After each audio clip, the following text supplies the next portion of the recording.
Paul was pretty certainly in the eastern port of Corinth. He'd visited Corinth for the last time, and he was on his way, he thought, to Rome, but first he was going to go to Jerusalem to give the money that he'd been collecting from the churches to help the impoverished church in Jerusalem. He thought this was going to be a quick trip, and then he was heading to Rome. Thank you very much.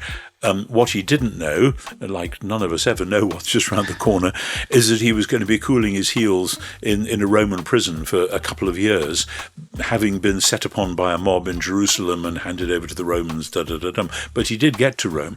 But he was in a place called Cenchreae, where there was a church. This is just east of Corinth. If you know how that bit of Greece works, you go across the isthmus, the narrow neck of land from Corinth in a northeasterly, an easterly direction, and then there's Cenchreae, and he was there, and he dictated Romans there, or so we think, and then he sends it with a businesswoman in Cenchreae called Phoebe, who is on her way on a business trip to Rome, and Phoebe is the one who's going to take the letter to Rome, which is the more interesting because many people think, it's hard to prove this, many people think that when a messenger brought a message or a letter, the messenger themselves would be the one to read it and explain it. So it's probably at least 65% probable that the first Bible exposition of Romans was given by a woman deacon from the church in Cenchreae.